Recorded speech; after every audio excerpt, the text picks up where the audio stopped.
Hello guys, welcome to the next episode of Late Friday Night's Banter Blitz. This time I'm going to play a bit better than 1 week ago. At least I will try my best, because last week's experience was pretty poor in my opinion. Of course it was quite good for some of you because you managed to beat me. But this time I will try my best to, show much better quality of chess. The drunken lawyer says, "Nice to see you once again." Well, I am also very happy that you are online, that you are watching this. I mean, all of you guys, it's really enjoyable to see you every time I come up with sort of stream. I hope you find it useful this or that way. All right, so let's go and see what do we have in a sense of challenges. As usual, would be nice to know if the stream is more or less fine. I mean, the quality of the picture, the sound, and so forth. Let me know on chat. And I'm going to pick my first opponent.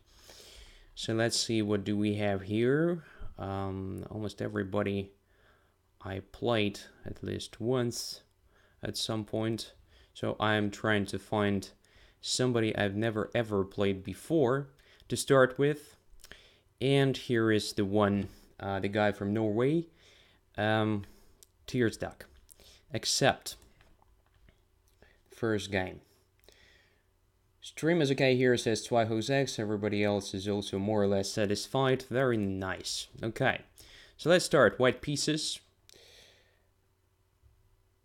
Only the beard picture presented. I don't know. So, what's going on? Looks like it was a joke. All right. E4, C5, knight f3.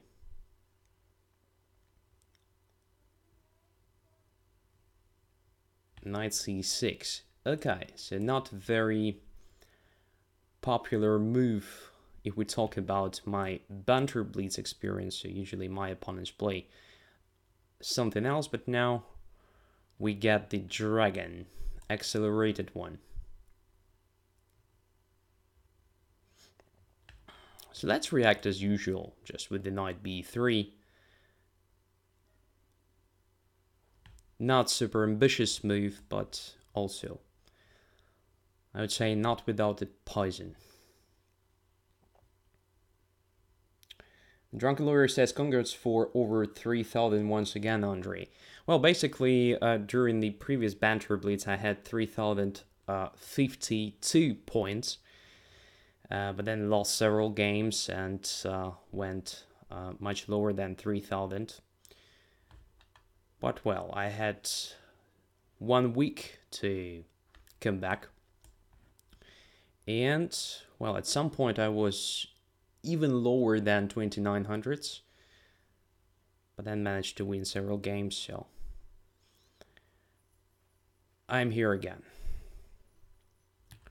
So usually I react with this. Set up, rook e1, bishop f1, and then knight e5. That's the plan.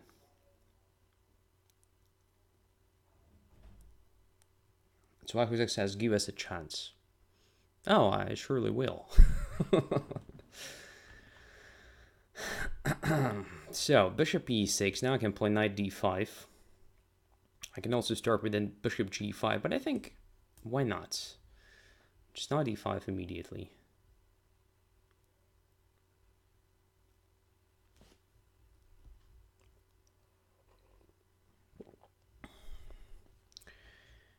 So the main idea behind white setup is just to come up with sort of very solid central play.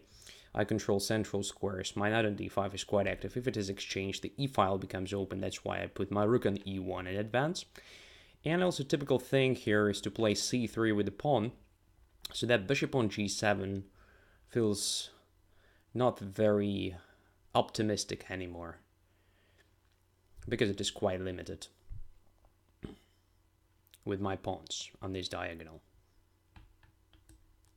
Now I have pair of bishops.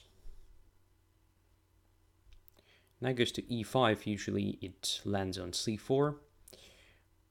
But in that case, I just exchange it with my bishop, because anyway, my bishop on f1 is not doing a lot. So I have to focus now on playing against e7 pawn. That's why I guess it's not that terrible idea to put the bishop on g5. Just to have indirect pressure on the c7. Also preparing something like queen d2 and so forth. Alright, b5. Looks like a typical move, but there is no knight on c3 to attack it with this pawn. And hence, this pawn may become my object of attack. So the first move that comes to my mind after b5 is just to play a4, undermining it immediately, creating a weakness probably. Also b5 we can c6, so at some point black should be very careful about my knight e4, knight c6 idea. But let's start with the a4, I guess it's very natural here.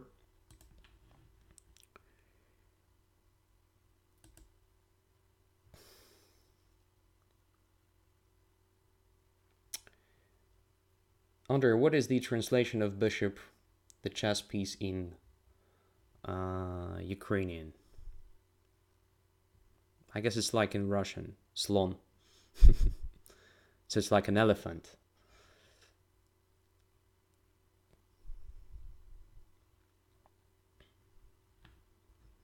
So every culture, every country has own tradition of naming. So Russian and Ukrainian probably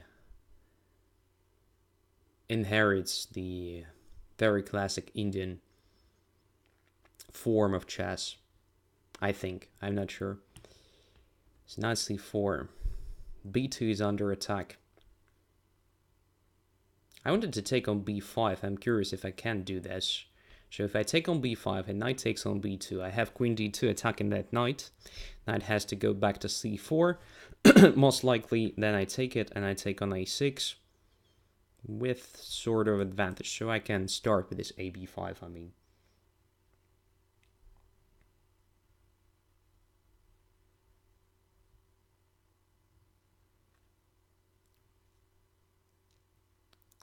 And now, so to protect b2 pawn or just to capture that knight, I can basically capture that knight as well. It feels like a valid idea because in that case, after bc4, let's say, I can put my knight on a5. That's the idea behind taking on b5 first. This square becomes possible to occupy. And then my knight is just one step from c6. Rook goes to c5, let's say. I can anyway put my knight on c6, attacking the queen and e7 pawn. Yeah, this looks pretty much straightforward and efficient. Let's do.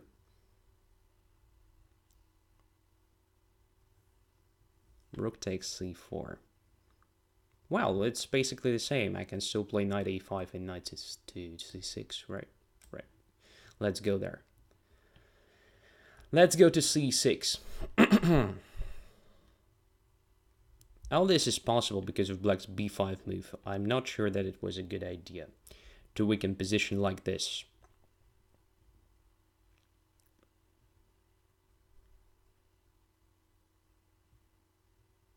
And I don't mind capturing the knight on f6 at some point, if it is necessary. I mean, d5 feels a bit abandoned and looks like a possible object of attack for black, but if it is attacked twice, let's say after rook c5, at some point I can take the knight.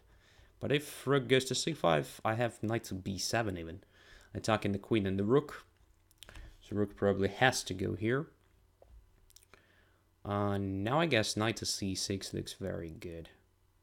Where the queen goes, I have a question.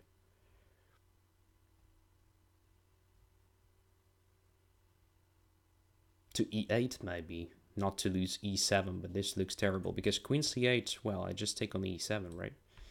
Right, I don't see why shouldn't I do this. So queen f5.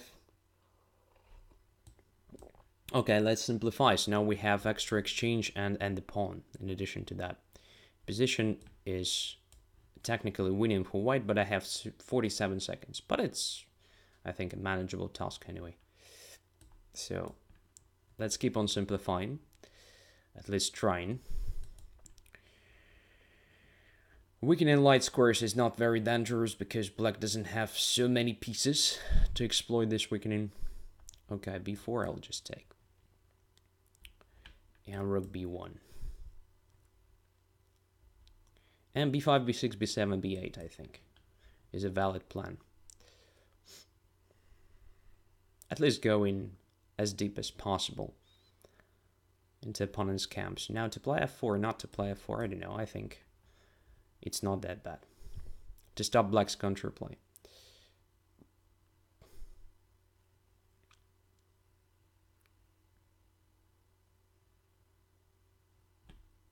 Okay, let's put the king on g2, just to go away from this bishop d4 in advance, to make my queen free. I mean, queen e2 is now an option.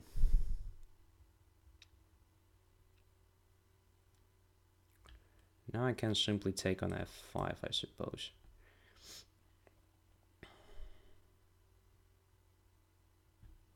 Okay, let's give this check.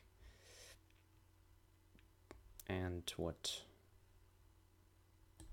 Rook e4. Have to be faster somehow. Alright. Let's close everything here. Okay, this is not dangerous, I hope.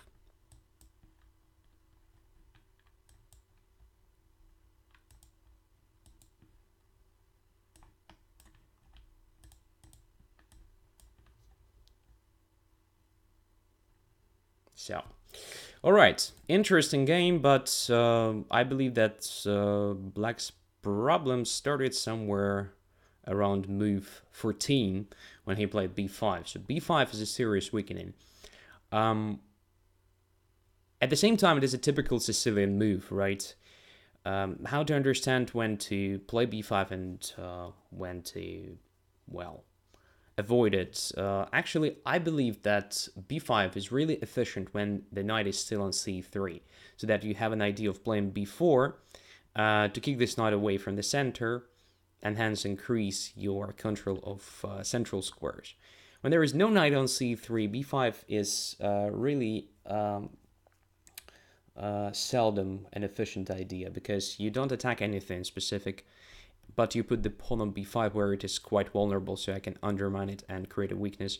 And also here, when you no longer have a light square bishop, c6 becomes a serious weakness. That's the problem. All right, so let's go further. Thanks for the game. So somebody else I've never ever played before. Let's have a look at the list. Almost everybody played against me. But here is a Spanish guy, Win3, except the first game ever against this opponent. So let's see how it goes.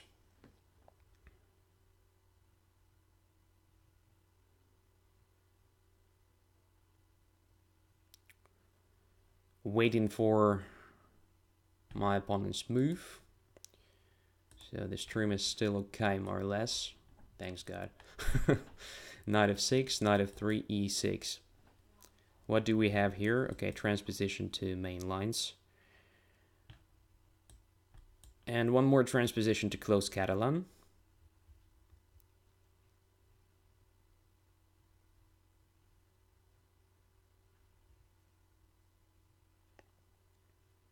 Knight c3 was played. Okay, so e4 is prepared, more or less. Let's play d5 immediately then, controlling that square. Bishop a6 was probably also a valid idea to exert some pressure on c4. Maybe I could have even played bishop e7, provoking e4, and then d5. Also interesting stuff. Okay, but now we will have a transposition to not very dangerous line for black, because the d5 is safely protected here, and my bishop is no longer that stupid because it has the access to a6 square. So should I put my bishop on a6 or not? Why not? So from here my bishop controls this diagonal, exerts some pressure on e2. In many cases it's much better here than on b7. And now it's a question what to do. Just ignore this e4. I think e4 is not an immediate threat. On the other hand, if I play knight c6, there is queen a4, which is a bit annoying. Knight h5 is a typical thing here to try. usually. Putting the knight on d7 is too passive. b5 is probably premature, but b5 is also playable, I guess. So let's just try knight to h5. It looks a bit strange, but I'm just chasing the bishop. And if bishop goes to e3, there is no e4. The bishop goes to d2. All right, bishop on d2 is not very impressive.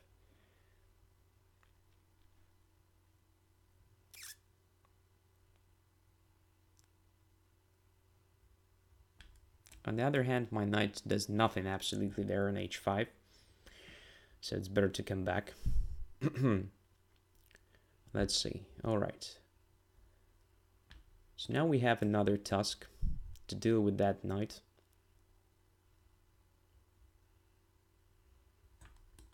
Let's simplify position a bit. And then knight c6 if bishop takes. If pawn takes, well, the pawn structure is no longer that great. And now I have a tempo to develop my knight. So queen a4 is not necessarily that dangerous for black.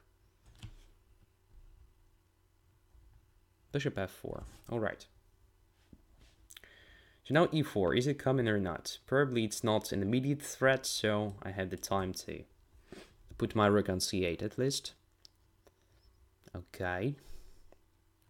Now I think queen to d7 should be flexible move, controlling more squares now, especially light squares. And I think it's a good time to bring the knight to c4 probably. Since white played a3, b3 is complicated. And this means c4 becomes a very good strong point for my minor pieces. So the knight, the bishop, almost everything when put on c4 looks quite good.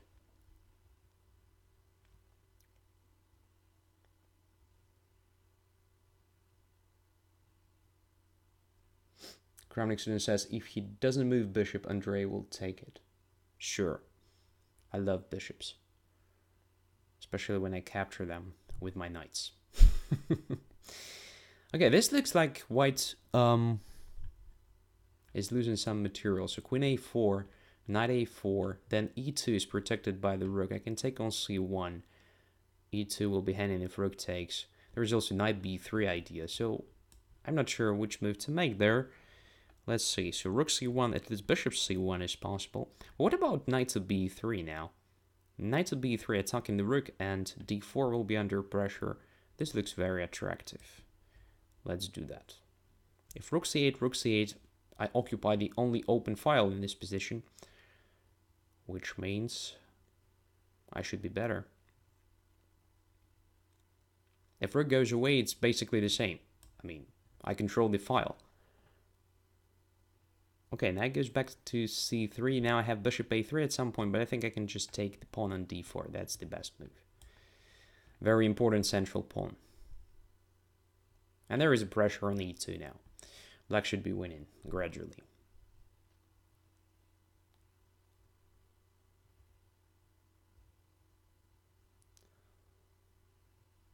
Yona277 is testing some emoji on chat. It looks very cool. These fishes on the left and the right sides are colored with the colors of Ukrainian flag. So interesting. All right, bishop e3 is a real help. Now I can play knight c2. And finally, I'm capturing that bishop I was chasing.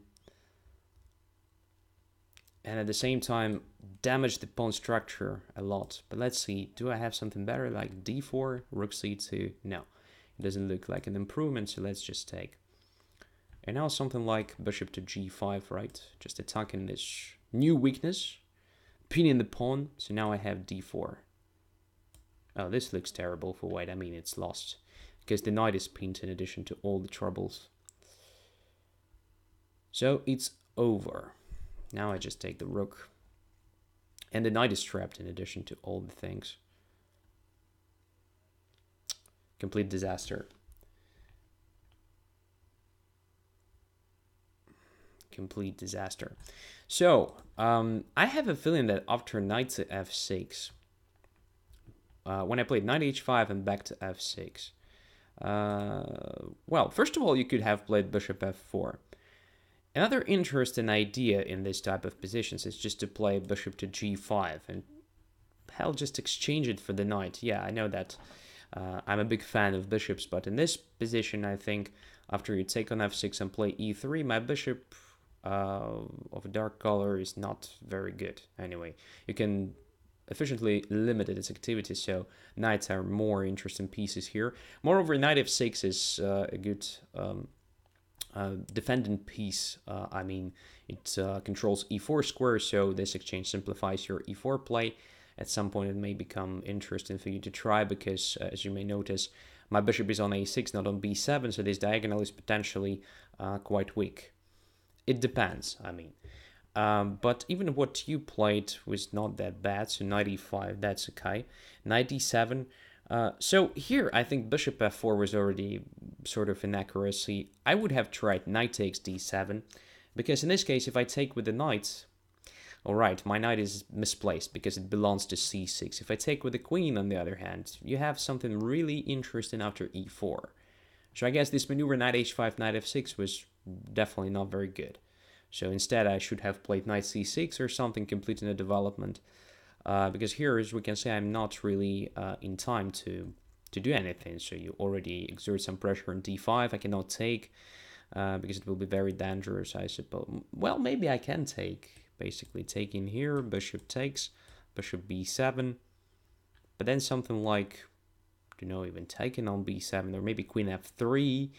And white's position looks very active. Yeah, probably queen f3 looks interesting here. So if I take, let's say, sorry, bishop d5 was not intended. So bishop takes c4, queen e4 attacking my rook, and if knight c6, okay. Give me one more tempo to play knight b4 and I will be okay.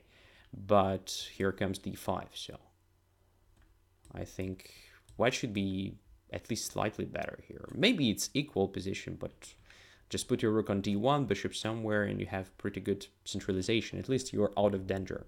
So that is what I recommend. Because after what happened in the game, after bishop f4, knight e5, bishop e5, and knight c6, black feels very comfortable because black completes the development. And as you may notice, if compared to white, black has a very clear plan of occupation of the c4 square. You don't have the same because my c5 is controlled by b6. And the difference between bishop g2 and bishop e7 is that your bishop g2 doesn't really take part in the game, while my bishop is ready to control and attack dark squares whenever you play b3. So even if you don't play a3, let's say I play queen d7, you play something, say h4, I don't know, I just want to demonstrate the idea, and I play knight a5, and say you want to prevent me from playing knight c4 with the help of b3, I have, well, some ideas connected to my bishop, so I can play bishop a3, bishop b4, and start exerting this very annoying pressure on knight c3. Let's say something like this, rook c2, now simply doubling rooks along the c file, like rook c6, rook c8, then bishop b4 back, and so forth. So this is quite, you know, annoying for white. So in general, I would suggest to avoid taking on d5 too early. So only if you have something concrete behind it, it would be good. And if you already done this, so captured on d5, then try to play e4 at the right moment, especially if your opponent puts the bishop on a6. Okay, thanks for the game. One more game against somebody I've never ever played before, so here is, just a sec, Frank Ukai from Belgium. Frank Ukai, I think. Okay, Frank. Let's play. Accept. Don G is here. I want to say thank you. So you know for what. Many thanks for your kind support. Really appreciate it. Thank you very much. Don G is a great supporter of mine. Knight of 3, d5.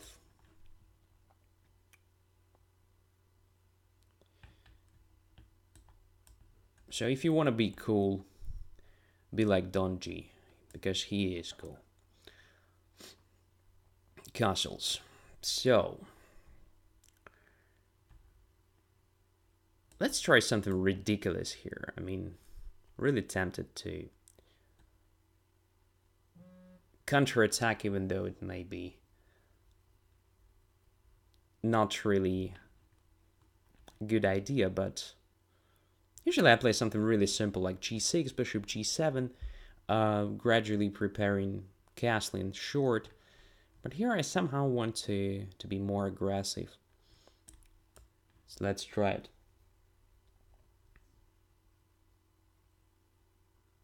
So Akuzek says, I like to super chat you. I know, guys, there are a lot of supporters here, but very, very recent, say, super chat came from Don G. Basically 1 week ago. So, knight h4. Grounding student says, your YouTube channel needs some oil. That's right. At the same time, this means invest in time. And I don't have it right now. So yeah, at some point, of course, I will come back to my own YouTube streaming for sure. But not in the nearest future. Sorry for that. Okay, bishop b2. Now my bishop controls h3 square, so probably I can just castle on and play bishop h3 at some point if I want. But I have to be careful because there are some ideas connected to f5. Maybe I will sacrifice that bishop there. Who knows? Let's see. Let's just castle first. And then we will try to figure it out. Kremlin student, 1 week ago, how did you stream? No, it's so-called super chat, so it was just a, very generous support of a financial kind, without streams, without nothing. So, yeah, just PayPal. That's right.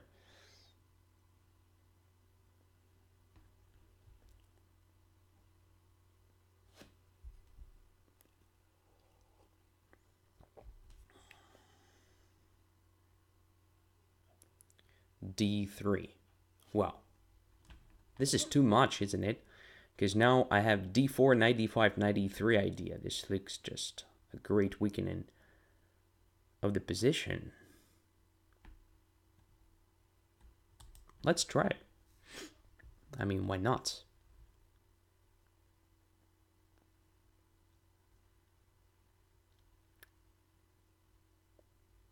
So usually white plays d3 here, but with the bishop on c1 and pawn still on b2 just to play c3, undermining this d4 pawn.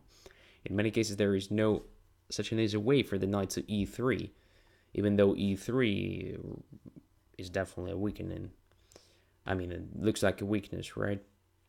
But with the bishop on b2 and pawn already on b3, I don't know, c3 is a bit complicated in my opinion.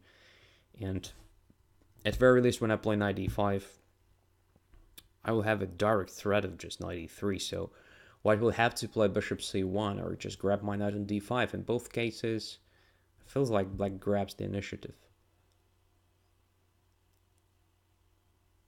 Queen e1. Alright, this is typical. But just, what about this?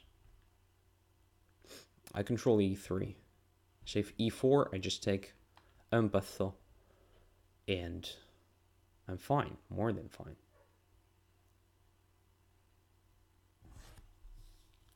Now it's really tempting, just to play knight e3 anyway. So yeah, I will have the pawn there, but d4 square will be a great outpost for my knight potentially. I will have a lot of space. This looks very tempting, so let's do it. Without much thinking. I believe that there are different methods of dealing with this hole on e3, so just maybe queen e6 even at some point.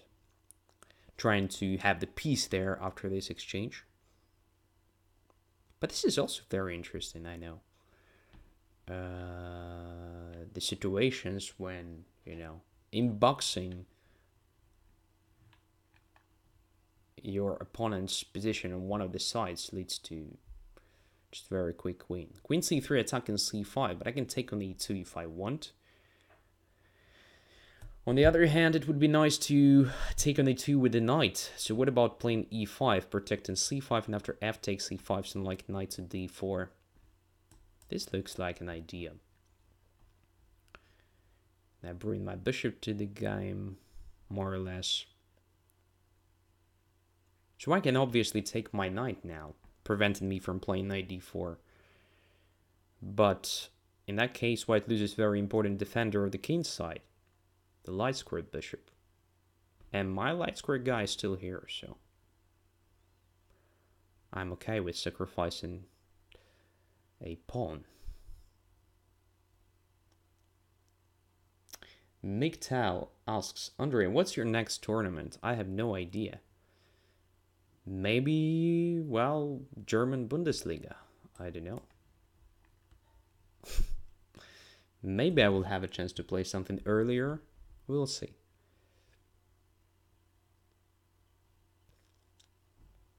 Okay, so now I have pair of bishops, but what's important, I have the light squared one and potentially some threats to the king. At the moment, however, I have some problems with the e3 pawn. I think it's a good idea just to play rook e8. Attacking the queen and protecting my pawn e3. Looks very good. So I can regain that pawn on e2 if I wish. I can also try bishop e7 move. Attacking that knight on h4. It is the last defender of the king there. Depends on where the queen goes.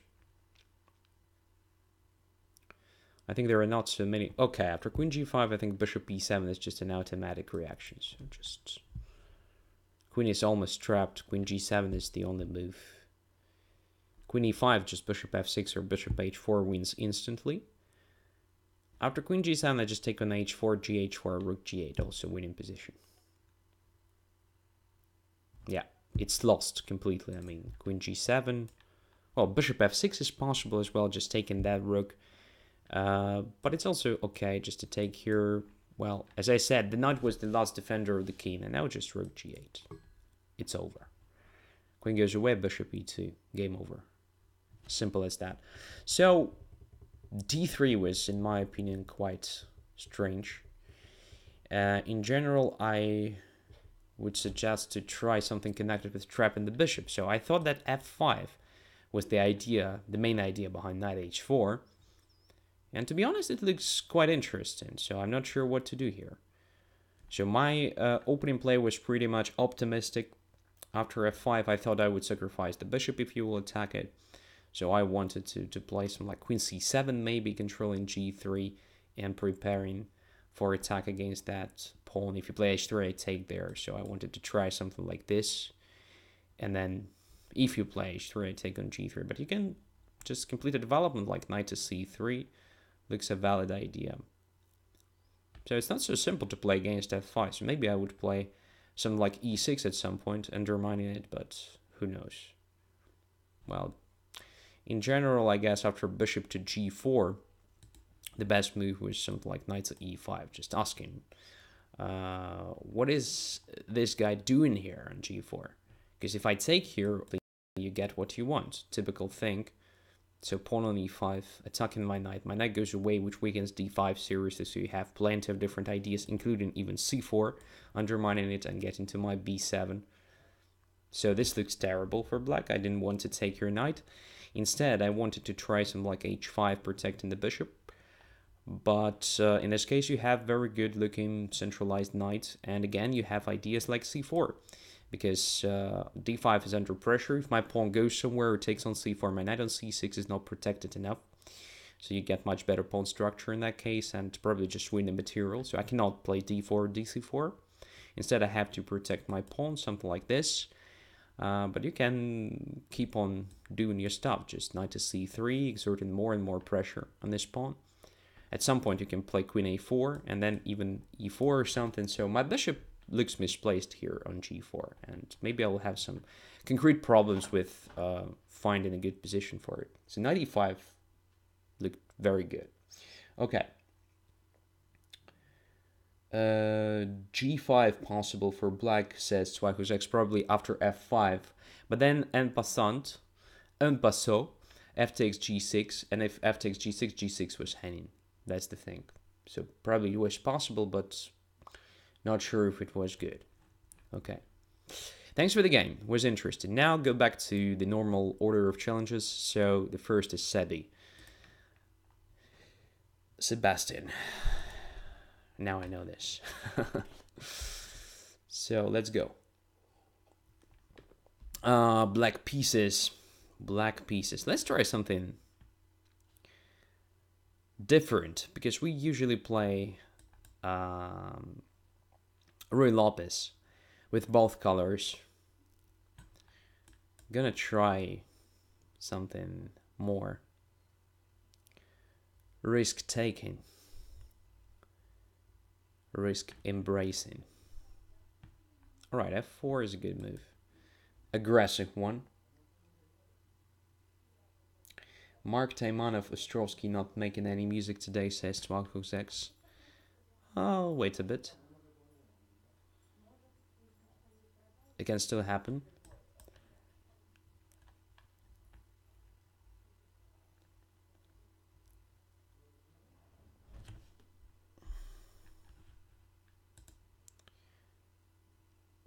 Okay, so the stream is not ideal. There was a small drop. Huh. But it's more or less fine, right? So you didn't probably experience anything terrible for now. H4, says Migtel. No, it's too much having f4 and h4.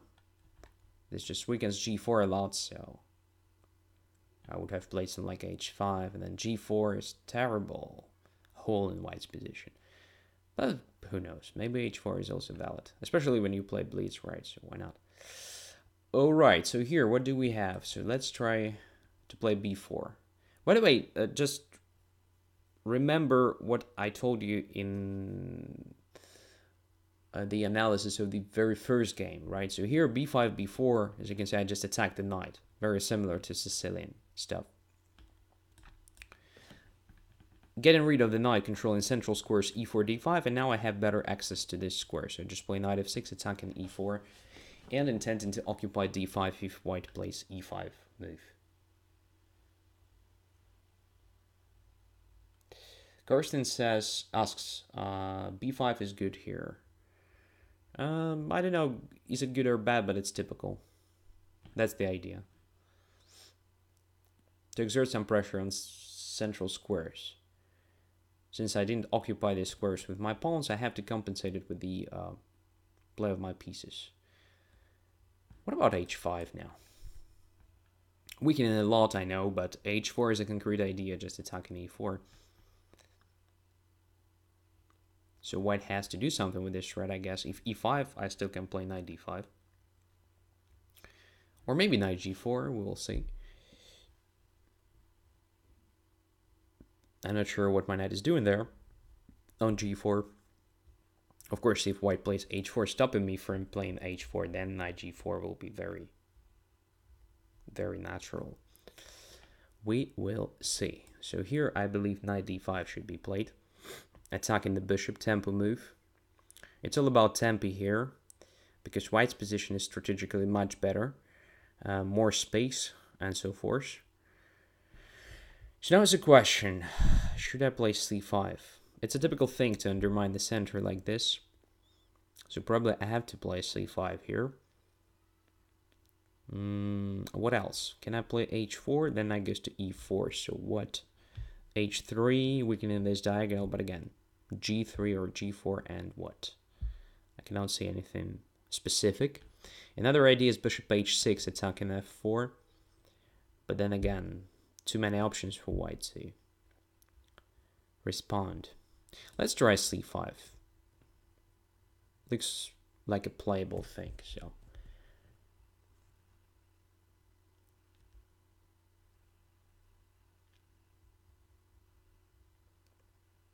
So playing something like e5 is usually very cool. But white has to understand that it's also an obligation. Because such a pawn should be overprotected. It looks like protected enough in this particular case. But d4 was my object, which was basically one of the defenders of this e5. Okay, dc5. Now, usually there is a choice between taking on c5 and taking on e5. Taking on c5 makes no sense at all, I would say. Because in that case, e5 is still here and my bishop is very bad. So probably I have to take on e5 here. Let's take on e5 instead. Making this pawn vulnerable more or less. It looks like a pawn sacrifice. But I hope that I will regain the material quickly after that. By the way, at some point, e5, e6 was an interesting option for white. Okay, now knight c6 looks like the first choice. Knight takes g6, after that fg6, bishop g6 is an interesting sacrifice, but I don't think it will be that dangerous. Maybe I'm wrong, maybe it's quite good for white. Yeah, very interesting position. So h4, h3 is still here.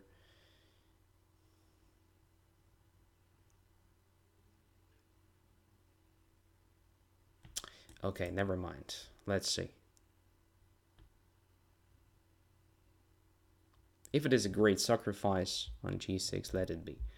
But I'm not sure. I mean, knight g6, fg6, bishop g6. Yeah, white grabs a lot of pawns, but b2 is my object of attack there, so I can take this pawn with the bishop. I don't see how white is going to checkmate me, at least quickly, because everything is more or less closed there. So I guess I'm fine more or less there. Okay, now I can take on b2. Then come back to d4 with check. Then c5 will be under pressure. And also h4, h3 will be much stronger. So let's do that.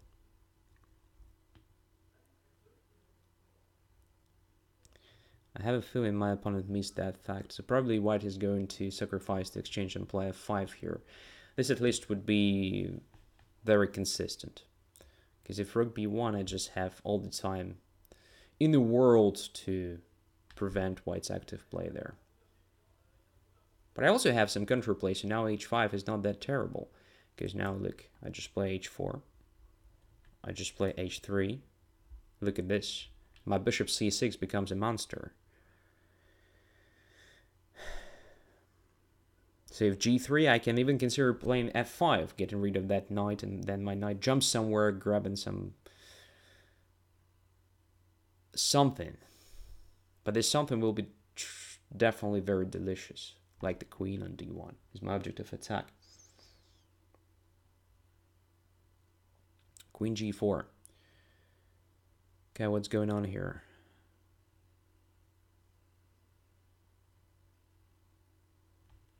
I think, well, there are lots of different moves for black, but I have a feeling that simple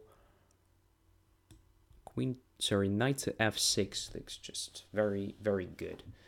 Because I attack the queen and I deal with the main defender at the moment, the main defender of diagonal a8, h1. And that's definitely what I want to weaken in this position. So bishop takes back. g2 is under double pressure. What to do, I have no idea. Should be very quick checkmate or something. So taken with the pawn or taken with the bishop. So taken with the pawn, king g1, bishop d4, bishop e3, takes, queen d4. Looks almost decisive. Probably just taken on g2 and then taken on a1 and then queen d4. Yeah, this is decisive. So let's grab it with the pawn. Leaving our bishop here on c6. Now taken on a1, rook a1, queen d4. Game over. Otherwise, I'm just a rook up, and I don't see what white can do in this position.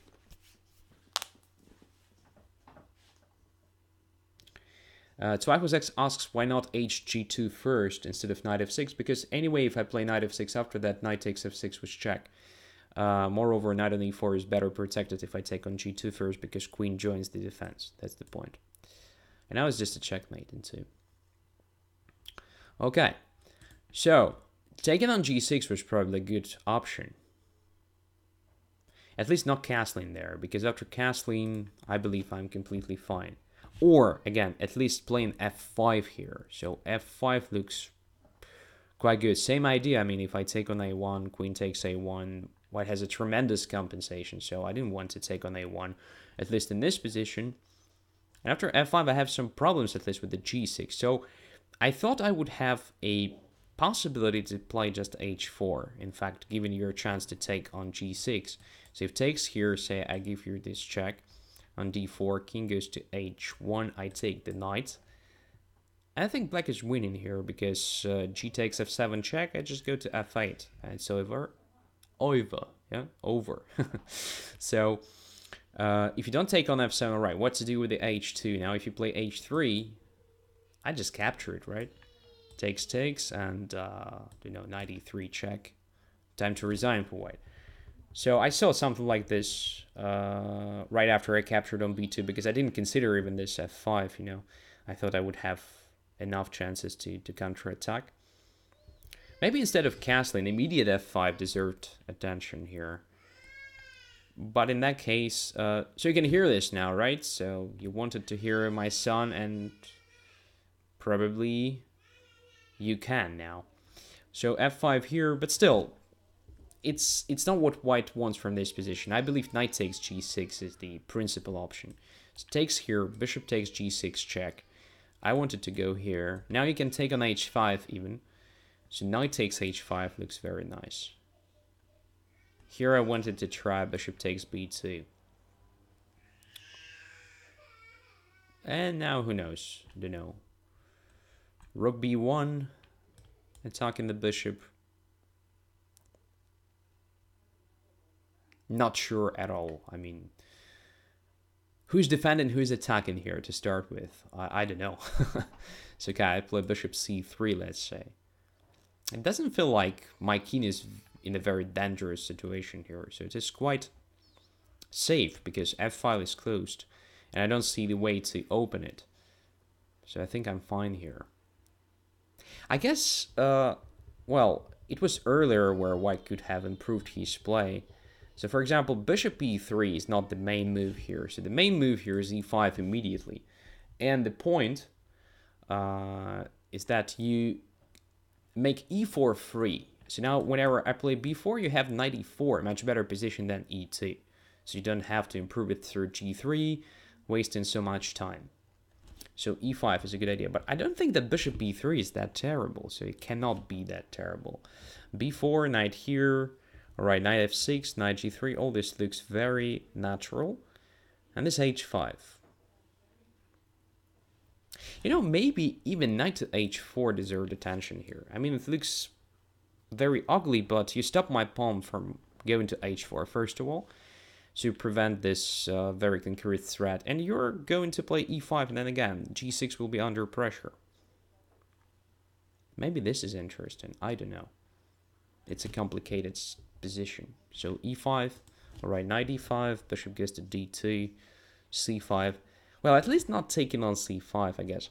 There was also interesting idea of just playing c4, and after takes, like, you still have your center perfectly protected.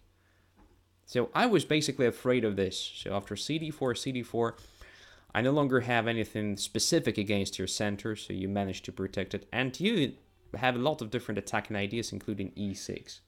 By the way, after c5, another interesting idea was to play e6. I was also not very sure what to do against it. So there is probably no concrete attack after my f5 move, but this looks very bad for black. I mean, g6 is very weak. I guess you can play knight h4 here. Makes sense. Just to attack a lot, and some sort of sacrifice is coming here. No, I don't think it's a good idea for black to play f5. But if I don't have f5 move here, which I thought would be my response, then I don't know, maybe e6 is the best move in this position.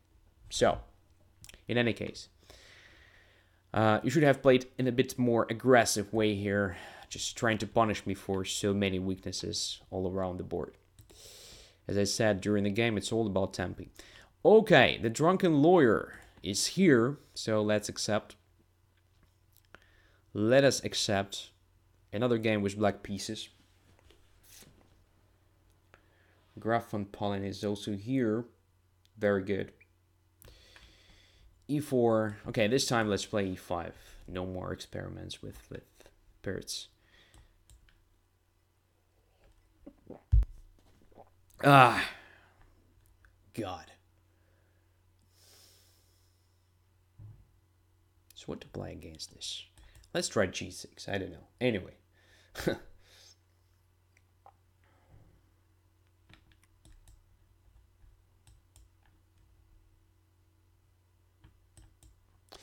Now we have an interesting version of typical Philidor pawn structure. What should I do here? So let's start with the D6 control and E5 square. Now let's play knight to F6, normal development for Philidor. Castle short, then rook to B8, then knight D7, knight C5, A5, and so forth. The standard set of moves. Okay, here, what to start with? Let's start with the A5. Just to make sure it's not hanging. Now let's attack this E4 pawn, rook E8. I used to play Philidor when I was younger. And when my opponents were not very familiar with the theoretic stuff, I actually had positions like this. Are quite promising. So look at this. So many weaknesses now. I wouldn't be terribly surprised if D5 works right now. So D5, rook to D1 most likely. Then something like bishop D7, or maybe queen E7. Yeah, queen E7 there looks great. Oh yeah, let's go here.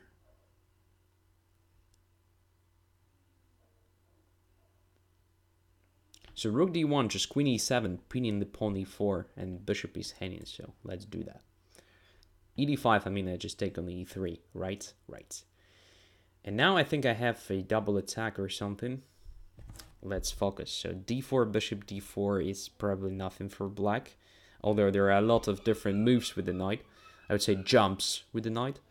Maybe knight H5 here, attacking G3 and creating sort of D4. But in that case, queen goes to F2.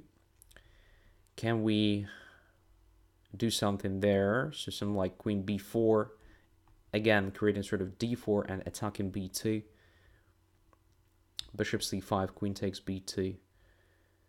Knight is hanging, knight goes to A4. Queen goes to do know where. Somewhere to the center, maybe. Well, it's not so clear.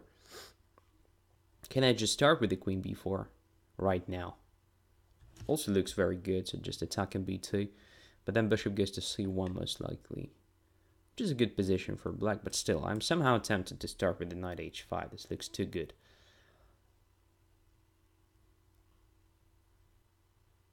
Not to play it. Yeah, anyway, let's go there. Let's jump with the queen. It's a position full of tactics. Just like in old good times. When I was younger and calculated much better. Probably I missed something, but it looks like after bishop c5, queen takes b2, knight a4, I just don't know. Go to the center, let's say. Something like queen e5. Or queen f6 even. And I'm fine, I'm a pawn up. Alright?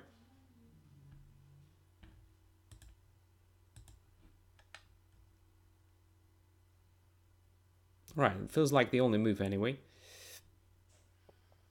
Unfortunately, I don't have queen c5, bishop d4, something like this, but it's the idea for future. Let's grab the pawn. Knight e2.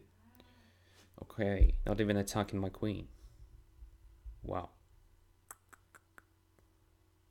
Maybe it's better. Maybe it's better for white. Then go into a4 because... Okay, after knight a4, I had even queen takes a2, the move I didn't see because my bishop controls a1 square, so my queen is not trapped there. So maybe I can be that cocky and take on a2. This is very dangerous, but... It's fun, isn't it? No, it's probably too much.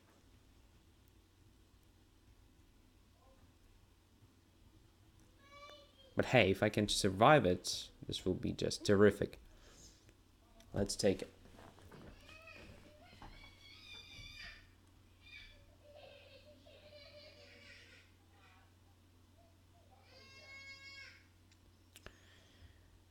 You were asking for music from my son. Here it is. No risk, no fun, says Twyhosex. Sure.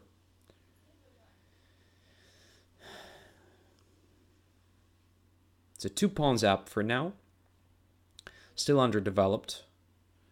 And my queen is in danger. Bishop d4. Not very ambitious, I would say. Now I can just take on e4. Should I take on a4? I would say why not? I mean, my queen now has the possibility to come back home through e6. And it's not that terrible, so let's go here. So it's no longer trapped.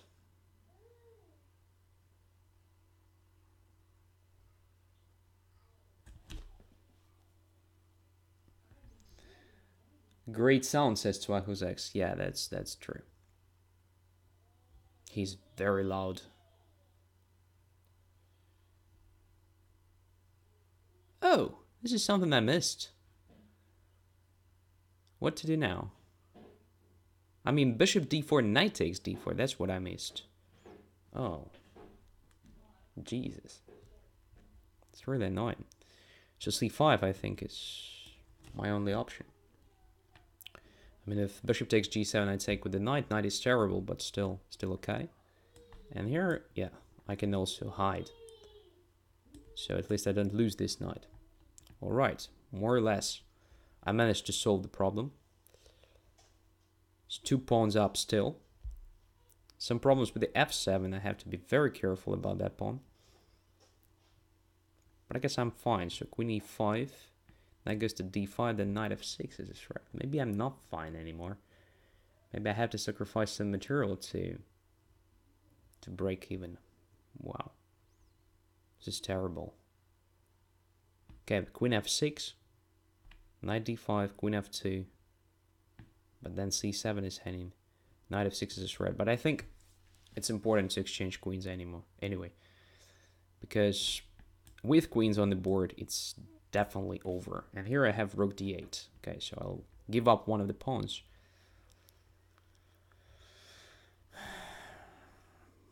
But I still have 2 extra ones. Alright, another unexpected thing. Should be good for black, but I just don't have enough time.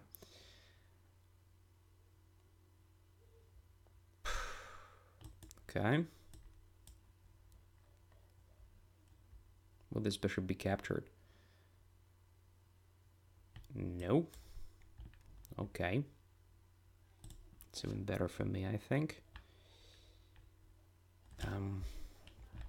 No time at all. Completely busted. Alright, but I have very good pawn now. So maybe I will still have the chance to win it.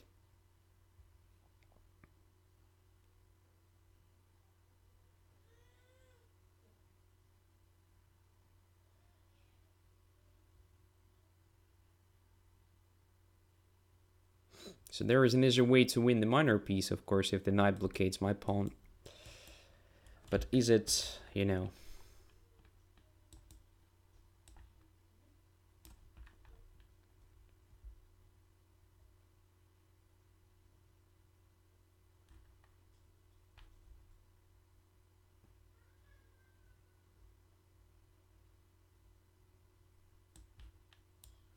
That's a lost position for white, obviously, but I have no time, so I'm losing it now, even on positionally. Yeah, it's probably now lost.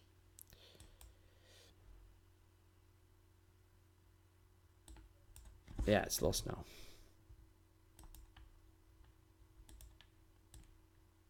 Wow. Yeah. Severe time trouble. Severe time trouble. Obviously, it was winning, of course. After a4, especially here, it's absolutely winning position. But here I made my mistake, so I played a2 too early. I guess it was not necessary to... Well, okay, a2 is fine. So after rook a3, I mean knight a2 is not possible because of c3. So I can easily resign here. So knight d5 was played. Here I made my mistake. So I took on h3. Absolutely, you know, absolutely stupid pawn to capture. So a2 is much more important.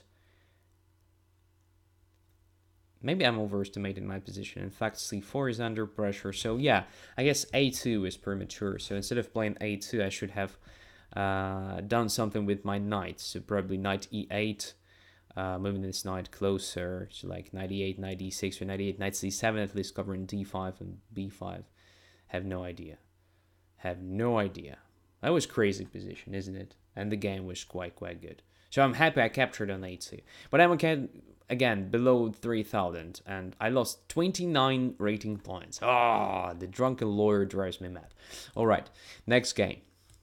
Next game, namesake, accept.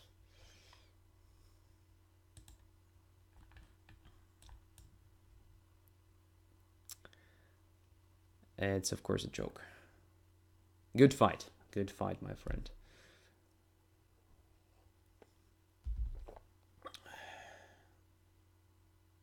Sorry for minus 29, Andrey says, drunken lawyer. So,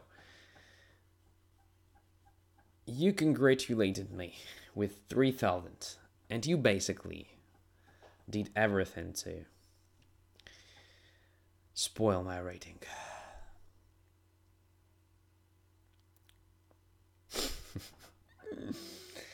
Okay, here we go, namesake. It's your move.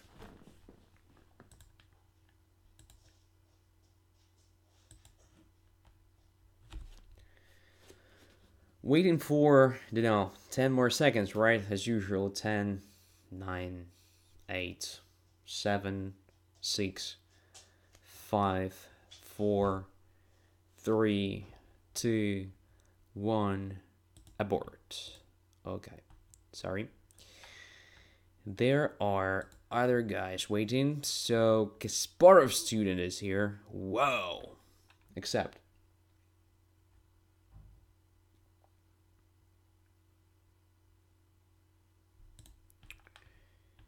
Here we go. E4. C6. Black is gonna beat me with the Caracan. Okay. Let's do everything to prevent it.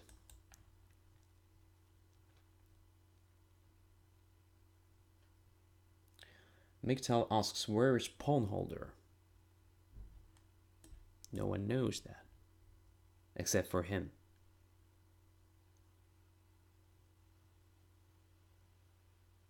Bishop g4. By the way, it's a theoretic position. More or less theoretic if we can talk about the theory here. After e5, cd5. But that's a common line. So b7 is under pressure. And queen goes to d7. Alright. Alright. I saw something like queen b6. But queen d7 is also playable, I suppose. So, how to react? Just f3, bishop h5, knight e2, or knight e2 first? I think knight e2 is slightly more interesting. Because if bishop remains on g4, I have some ideas like knight to g3 just to win this bishop for my knights. Right? Right. Let's try it.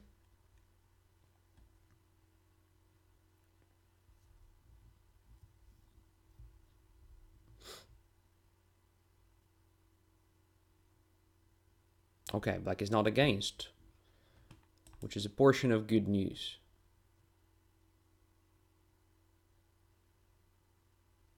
Knight h5 is interesting resource here, attacking my bishop on f4, because here I have two bishops. Two bishops. Pair of good pieces. For open positions and positions that tend to be open. And f5, wow. f4 is coming. So this weaken's e5, this weaken's e6. But true, after f4 it will be hard for me to come back to the game with my bishop. Should I play bishop e2 here? To just invest in some time to deal with that knight? Or maybe queen d1 with a similar idea. No, my queen on b3 is better than my bishop on d3, so probably if I want to attack that knight, it's better to do with my bishop. So let's try it. Just bishop e2. Tempo move, because the knight controlled this f4 square. Now let's complete the development after all. It matters. Head into e5. Knight to e4. I have an interesting choice, so I can basically ignore everything and go to e5, but in that case f4 maybe. Annoying. And another idea is just to take on e4. After de4 there will be bishop c4. After f takes e4, well, I will just undermine the pawn with the f3, and at some point I will get to opponent's weaknesses. So let's just take the knight. Let us just take it. And now f3, right? Looks like automatic move, undermining this pawn, and after ef3, bishop f3, I have the access to e6. Let's play it. Now rook e1, bishop g4.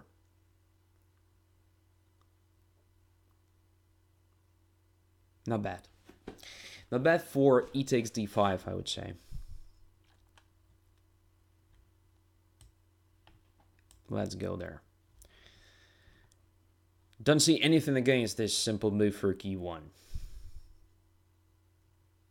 Knight a5. Alright. Where to go? c2, right? Or not? Or d1? Which is better? Let's play c2, because in this case b2 is still protected, so knight c4 will be not a tempo move.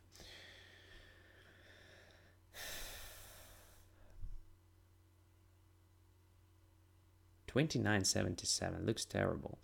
Rook e2.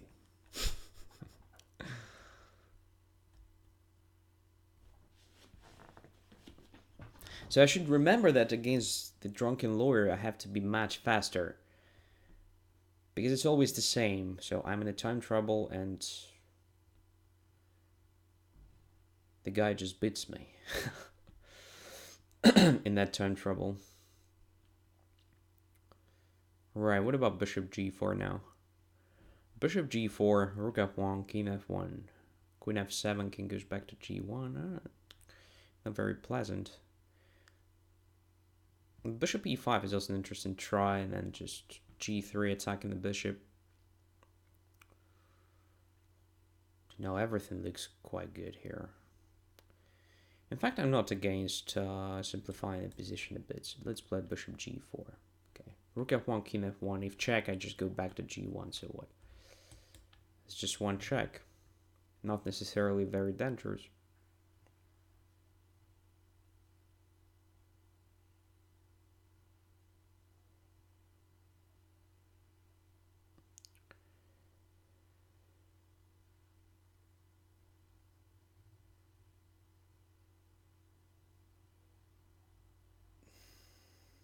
Oh, Chronic Students is leaving. Sorry. Sorry for that, my friend. I was happy you were here.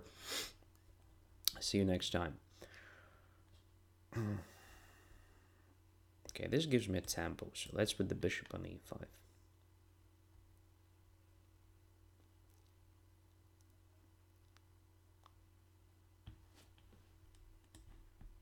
Let's exchange queens.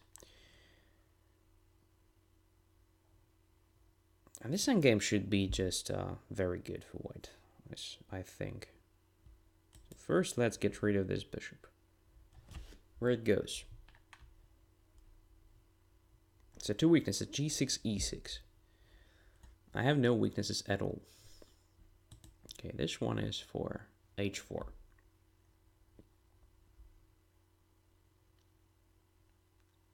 And bishop h6, occupying very passive position. So I have a feeling that it's interesting to restrict the knight a bit. Now, where to put this guy? On d6, most likely. Still controlling everything. Now just gradually improving position. I can even come up with an interesting plan like king f1, king e1, and so forth. Okay, but e5 gives me a pawn. Bishop d7 is possible as well. First, let's take. Because I don't see a compensation for this. Now it's definitely over. So e5 was overreaction. King f7 was still possible. Or passive knight d8. Probably king f7 was better. Because this is lost now, right? Right. Extra rook. For absolutely no compensation.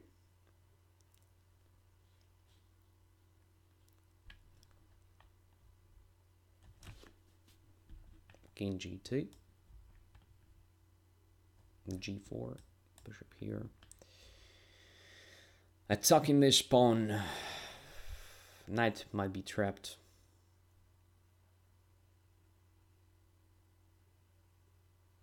At some point. But it's not necessary because extra rook decides in any case.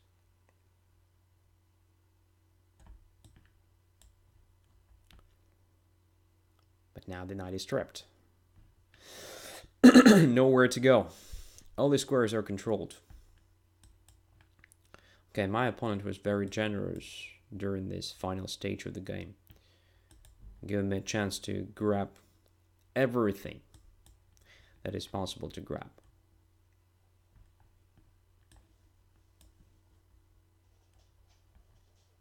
Okay, is there a checkmate? Not sure. Let's skip it.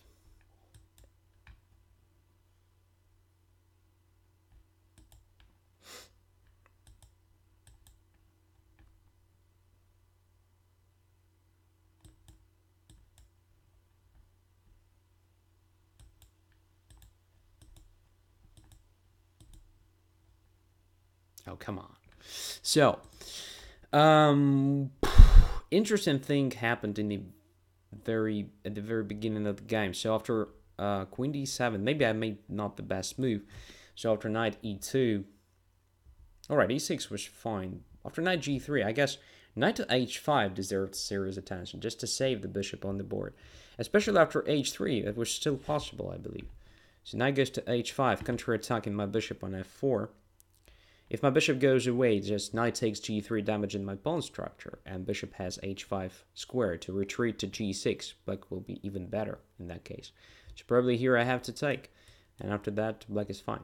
I think no problems. Then bishop g6 at some point, and everything's fine. So knight to h5, because after bishop h5, I have pleasant position. I mean, at least I have the bishop against the knight. Well, still not a tragedy, but black has some problems here. I mean, probably it was better to play some like knight a5, but in this case I play queen d1 with the tempo, knight goes away, a castle, some like bishop d6 exchanging bishops. So position is around equal. Yeah, probably that was the best thing to do. But f5, no, f5 is just too much. f5 is just too much. No, it just weakened a lot, and I don't think it's justified. So now I have a clearer plan. That is what happened in this game. So I just started maneuvering my pieces towards e5 square, and after knight e4, well, just takes and stable advantage because I have no weaknesses. I have a pair of bishops, and you have a weakness on the e6, and I can easily attack it. All right. Next position. Oh, come on. Getting late, guys. Miktal is the next. Accept the challenge.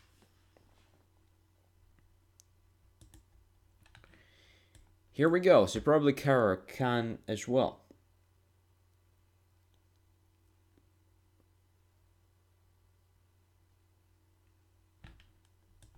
Oh, let's repeat. I mean, why not?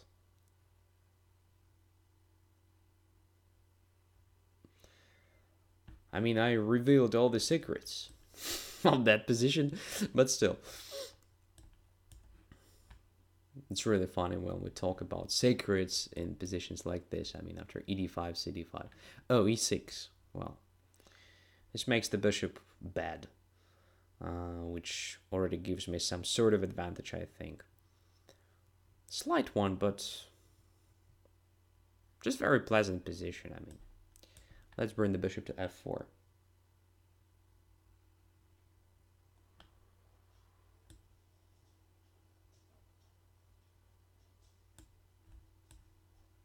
Knight e2.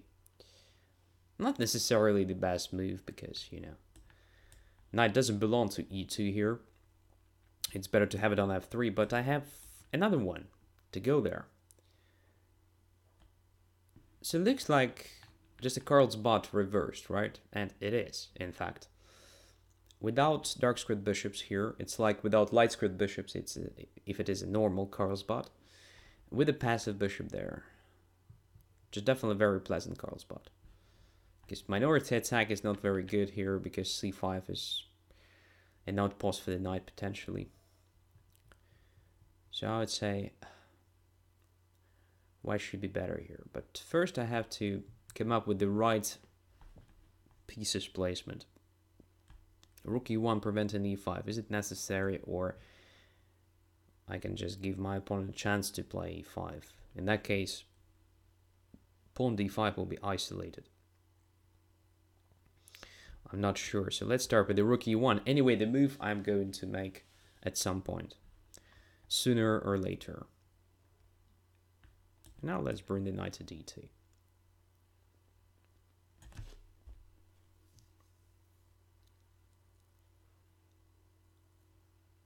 b5. Okie dokie. So b4 is not necessarily a threat, so let's continue with the plan. Just occupation of the e5 and then attack against the king at some point. How to attack? That's the question. Just straightforwardly knight to e5, knight takes e5, d5, knight goes away, like bishop h7, queen h5, rook e3, or rook h3, or something like this. Or maybe to start with the rook e3, I don't know, but then knight goes to g4, so not very good. Not very good idea, not very sound. There is also an idea of just playing a4, undermining that pawn. I'm not sure if I need that. Knight e4 is also a move at some point. No, let's try knight e5, just straightforward play. Knight goes back to, knight goes away to b6. Okay, I didn't expect that. So now I have a lot of pieces there on the king's side. It's time to find something. Knight at h5 maybe. Or rook e3 now. Now it looks quite good. So let's bring it to the attack. Now just here, right? Wow, this looks amazing for white.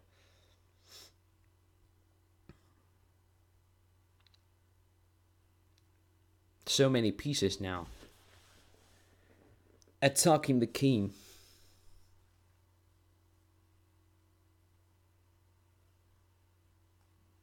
Knight to e4. Okay, against knight b2 I was going to play bishop takes h7 followed by queen h5 with a quick checkmate, I believe. Knight e4 closes my bishop for now. But is it any good for black? So queen h5 forces h6. And what's then? And then I don't know. So queen h5, h6. Bishop e4, d4, rook g3. Looks like an idea.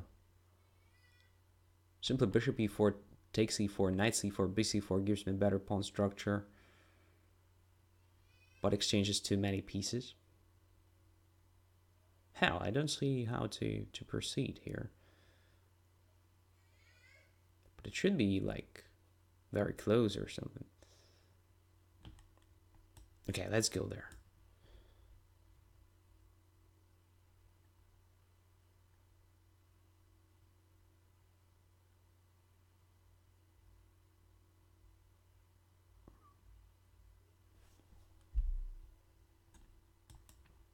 There should be something very simple instead of this. I just don't see it.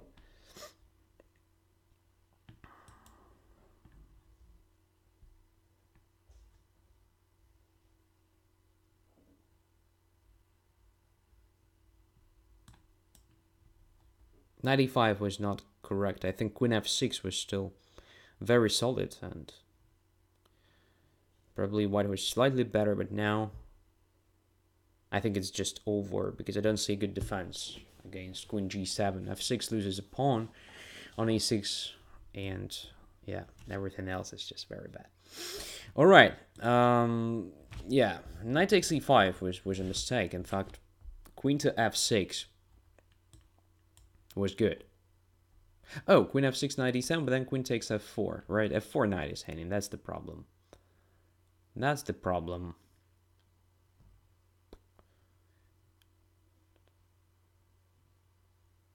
So what to do here?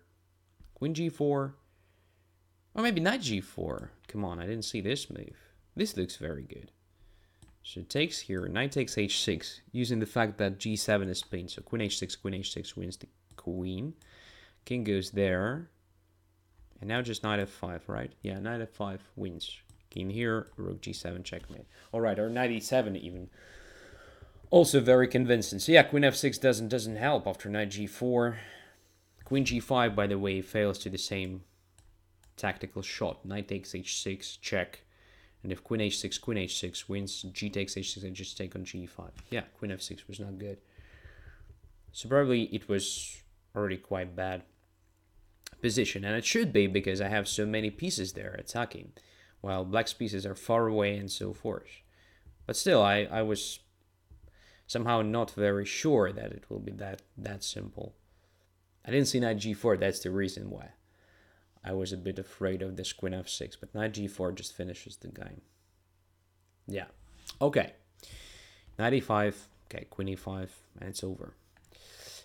In any case, thanks for the game. Daniel, FIDE Master. Oh my god. Oh my god. Crap. I'll be punished now, I think. Instead of h6, playing knight f6 was not possible because I was attacking h7 3 times. Bishop h7 was decisive after that. I guess, yeah. So bishop on d3, queen on h5, and rook on h3 were attacking h7 already. That's the problem. That was the suggestion from Frank. All right.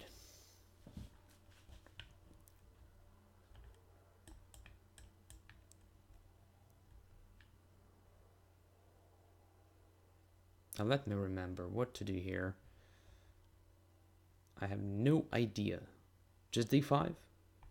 d5, knight e7. What's that? d5 probably knight takes e4. Oh lord, I don't remember. Knight takes e5, right? Yeah, that's the move. And castles.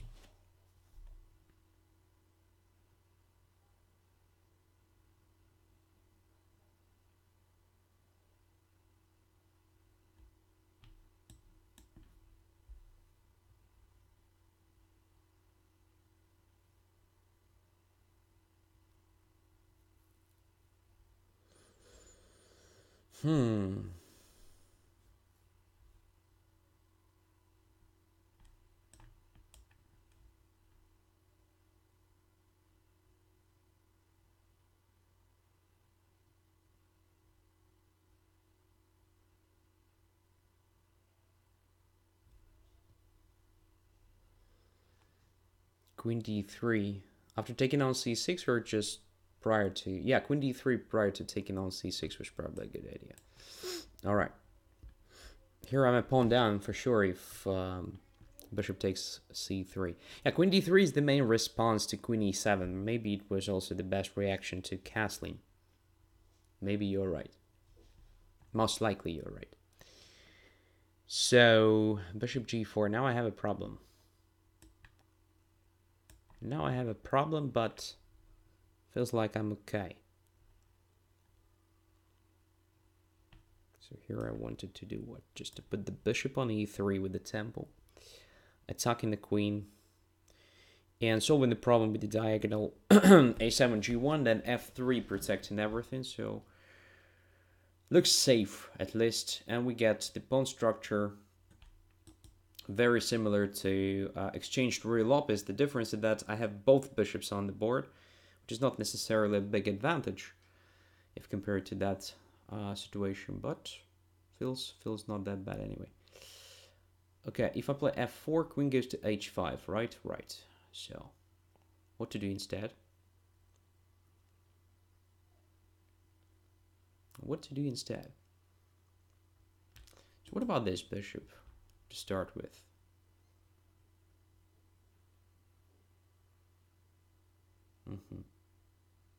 Logical. Very logical, but what if I play f4 now? Queen goes to h5. Or maybe even, well, I don't know. It's too risky with the king on g1, I suppose.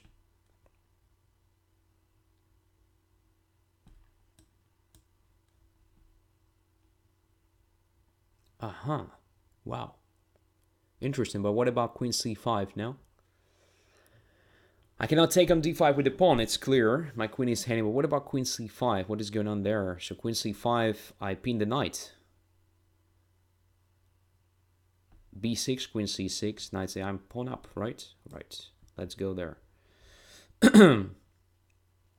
Interesting option, by the way. This knight d5 move.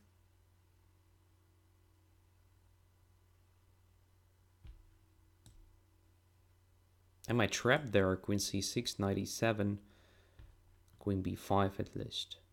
No, I'm not trapped there, right? Queen a4 is also possible. Maybe it's not very pleasant, but I'm not trapped there for sure.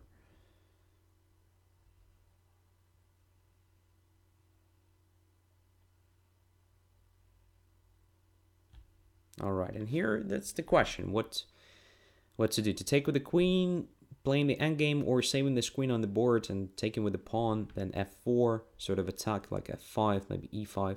I think it's more promising to save the queen because, after all, it's a very good blockading piece, so it prevents black from playing c5, c4, active plan, and this guy on e5 is quite vulnerable, so I'm going to play f4 maybe and so forth, or maybe I'm not going to do this, I don't know. So queen d6, very nice resource. So bishop b5 looks like a move, right? Protecting the queen and attacking the rook on the e8.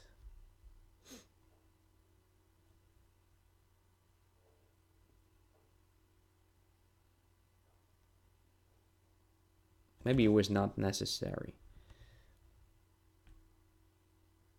I want to play this now.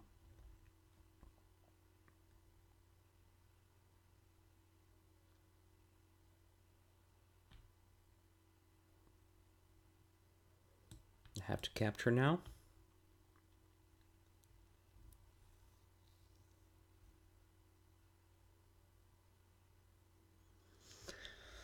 Yeah, it's probably nothing for white. Nothing specific. I mean, I'm a pawn up, but my pawns are quite bad.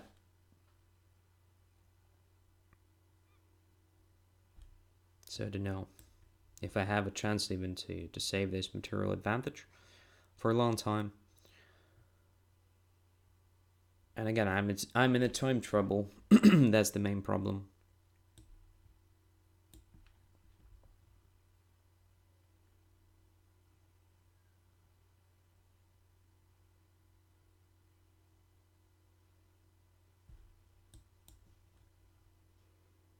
Yeah. There is counterplay. Very strong one. Very active rooks. But okay, I have a chance to protect my g2, saving the rook in the active position, which is important, I believe, in this type of endgames.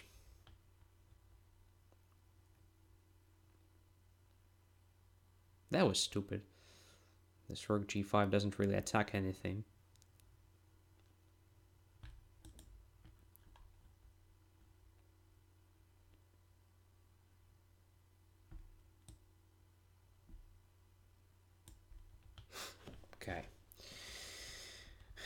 So I have a safe position for my rook for some time. Okay, can I try this? Something a bit more aggressive than just staying and waiting. So I have to release the power of this pawn somehow. And at the same time I protect b4. But okay, 36 seconds. Very, very dangerous situation. Very dangerous situation. Okay, this gives me what? Gives me the time to... Come on, Andrey. Focus. What's the point here?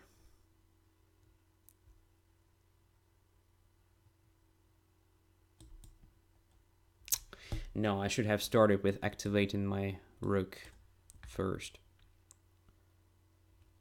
Because now I'm in trouble, I guess.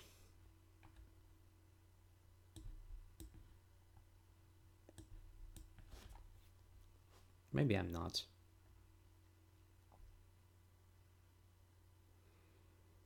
Well, at least this position is very complicated, and I'm pretty sure it will be problematic for me to play this, having no time at all.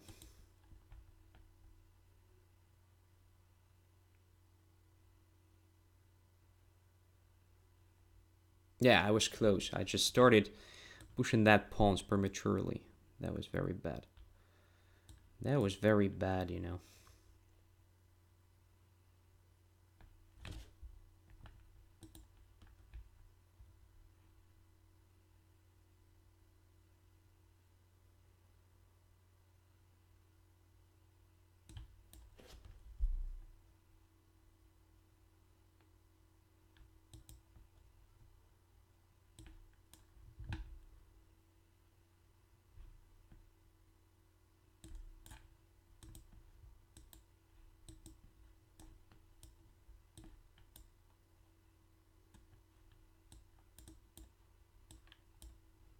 Yeah.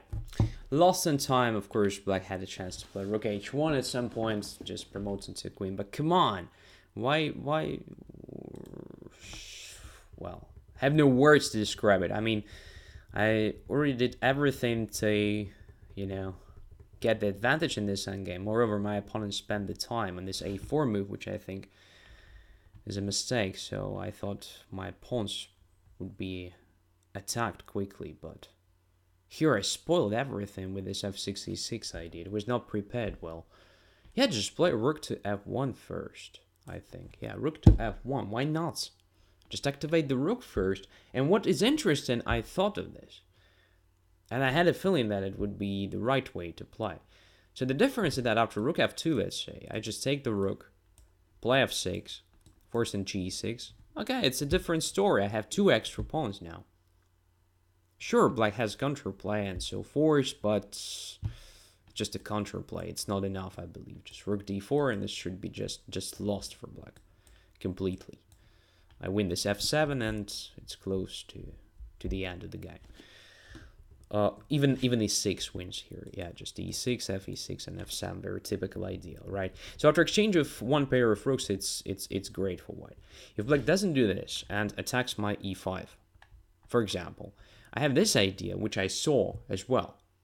So I thought if black doesn't play a4 or something and attacks my e-pawn, I just play e6 followed by f6. That was my idea. So just e6 takes here, if takes here, I just play f6. It's over for black, for sure. So after e6, black has to do something else. I don't know what exactly. Rook cannot leave the e-file. At least it looks very dangerous. So maybe just f6 blockading everything, but come on, I have protected passer after that. And I still can maneuver my rook to f3 or something. Yeah, after f6 I just can play this, protecting my a3. And maneuvering my rooks, or maybe just rook d1, straightforward play. Preparing rook d8, king h7, rook h4. My goodness. My goodness. Yeah, rook f1, so stupid, but so important mistake. So never start... active operations prior to activating your main attacking pieces.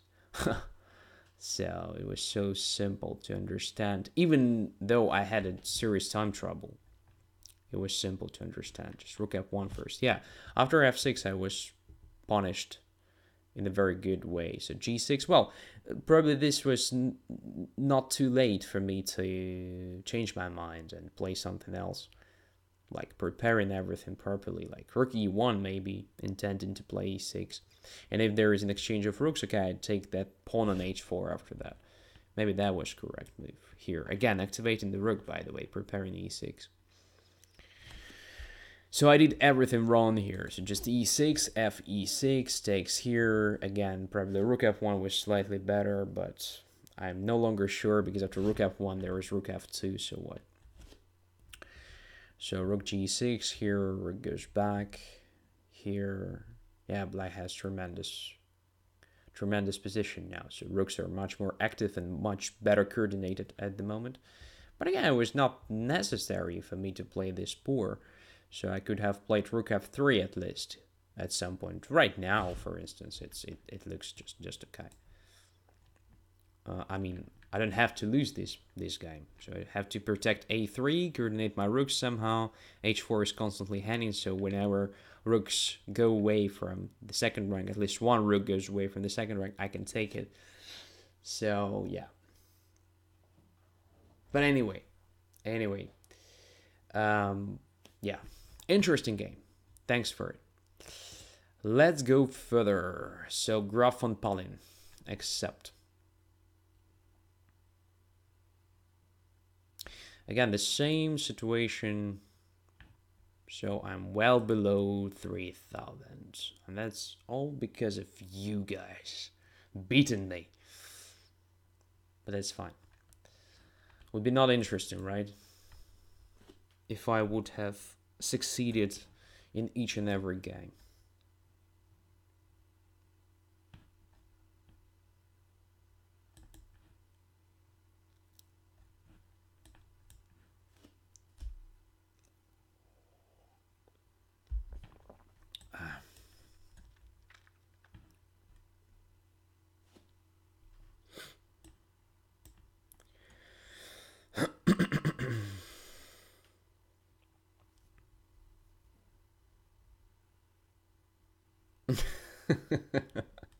Drunken Lawyer says absolutely right thing. Time for a cold beer, Andrey. I see it in your eyes. That's true. Taking into account this hit in Germany, like almost 40 degrees all day long. Cold beer is something really natural. All right, let's go for not very convincing line, double-edged one. So I damage the pawn structure, but I give my opponent a pair of bishops, for which I can be punished, potentially.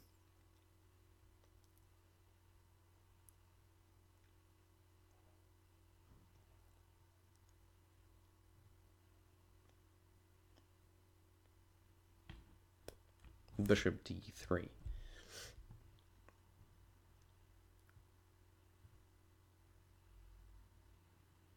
Isn't it a bit like Sisyphean labor, Andrey, to establish a sustainable 3,000? You're right, absolutely. It's stupid. But I can't help. I mean, I love, beautiful numbers, beautiful figures.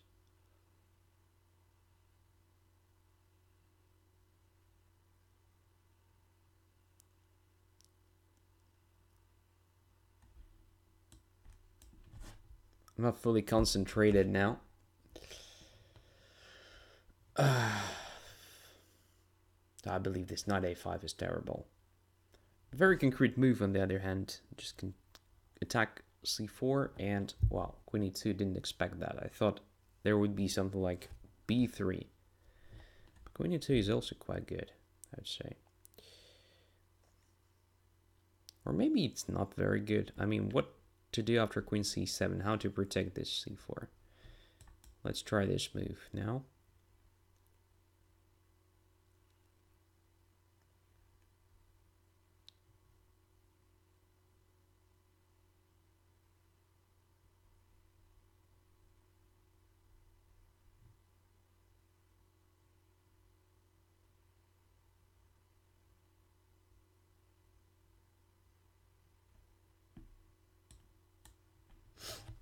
Strange position, right? Resembles sort of, I don't know, hedgehog stuff, but without the bishop. Not really hedgehog. I still have to play something like d6, a6. And of course, white's position is far from hedgehog. A typical one, but still. I have no idea why. The association with the hedgehog came to my mind. Knight goes to c3. Alright, c4 is again potentially an object of attack. I have no idea. Let's play bishop d6, attacking h2. With the queen on b8, I would say it's much more sensible to have the bishop here than on e7. But you never know where it is better. Okay, g6. Weakens a lot, but protects my g7, and I have knight h5, knight f4 maneuver. For example, here.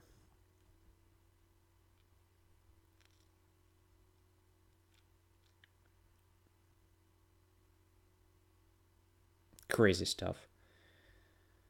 Crazy position.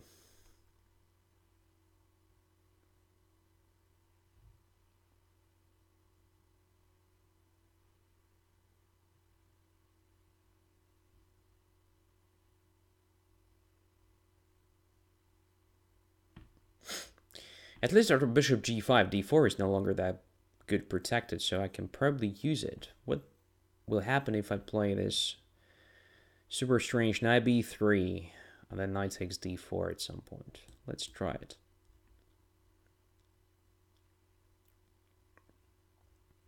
My intuition says it should be alright.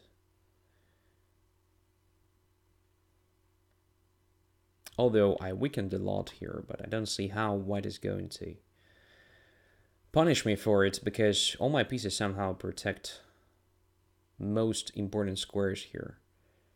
Especially f6 is under control. So if knight f6 I take. For now, rook on c1 is hanging, so white has to do something. Knight e5 was also possible, good suggestion from Miktal, but I wanted to do this absolutely the same, just knight b3. So knight d5 doesn't create any additional threat if compared to knight e4. Same stuff, so f6 square only. Alright. On e4, at least the knight attacks the bishop. Okay, so here I wanted to do what? Just to play knight f5, right?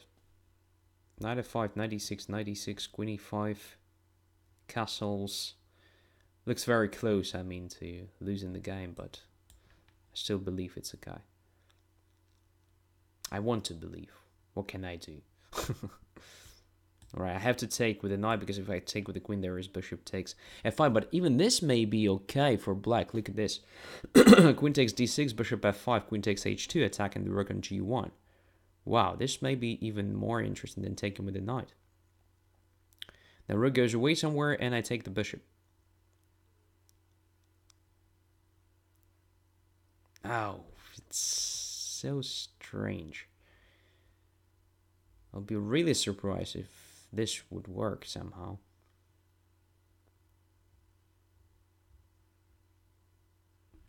But I'm really tempted by this opportunity, so let's check it.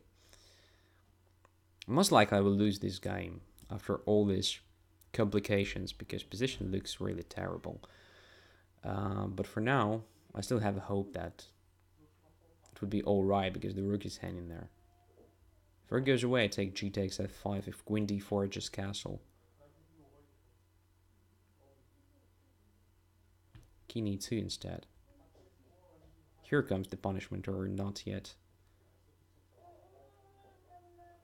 Yeah, this is the punishment. My goodness. Queen d4 is very strong. Alright, so I cannot take the bishop, because queen d4 now attacks my rook and pawn d7 at the same time. So probably I have to play this.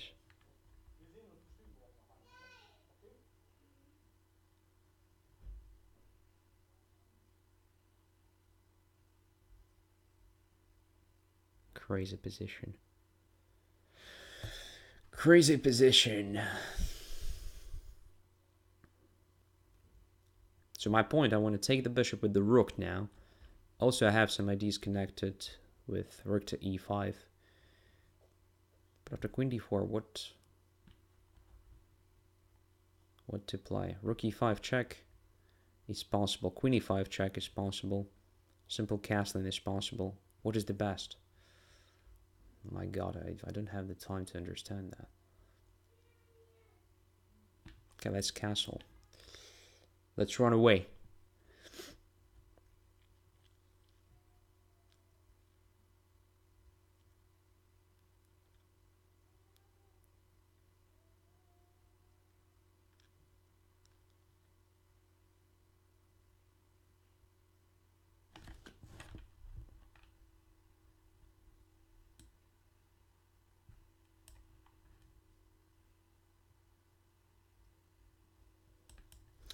Okay, I'm happy with this result.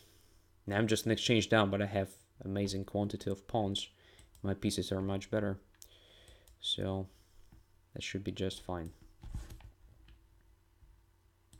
And now I win.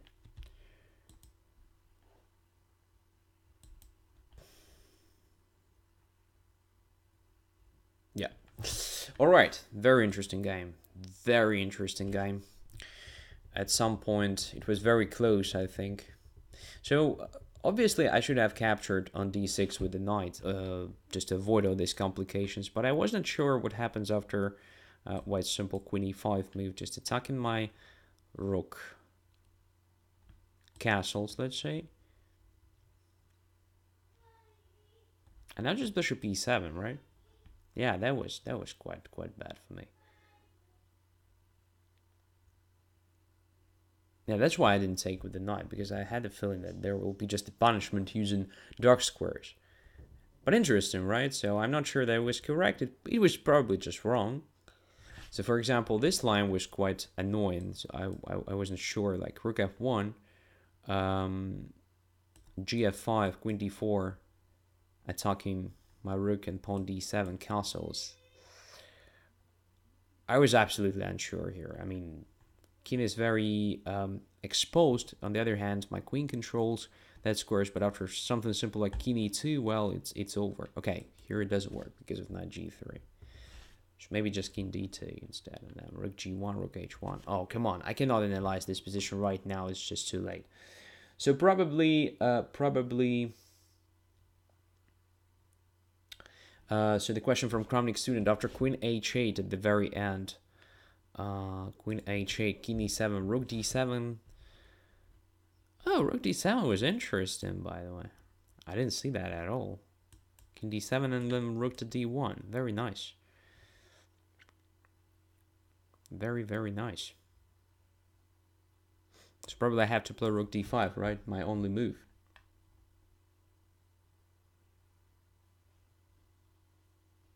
So rook d5, I mean cd5, knight goes to f4, and then knight takes d5. So again, great compensation for black for this exchange and so forth. But you're right, Kramnik student. So this was a nice idea. Very, very good one. So especially taking into account the situation on the clock would have been a shock for me, of course. So rook d7, king d7, rook to d1. Maybe there is a way to run away with the king, but I don't see it. So if king c6, then queen a8 just wins, I suppose. Yeah, so rook d5 is absolutely forced, and after cd5, only this knight f4 followed by knight d5. Okay. So check, I don't know, king somewhere. Don't know even where, by the way. Not so easy to find a good square. So if king e1, then queen g1 wins. King e3, I just take on d5 with check. I have more than just a compensation. It's just probably gradually winning position for black, I should say. So, interesting. Miktal says, great move. That was a Tal move. Which one? Rook d7 or rook d5? Because rook d5 looks really cool as well. I mean, rook d7 is a nice resource, but rook d5 looks also cool. Right? Doesn't it? Nice. Okay, guys, I think it's enough. So this is just overwhelming already. Taking into account this hit, I think it was still very interesting, and hope that it was instructive. Wish you all a great weekend. So see you next week. On Tuesday, we're going to have the third part of positional quiz. So it's a closed show for premium members called Training Tuesday. So if you want to join, just upgrade your subscription. You can do this using this nice code here, so 15% off. All right. All the best. See you very soon. Bye bye.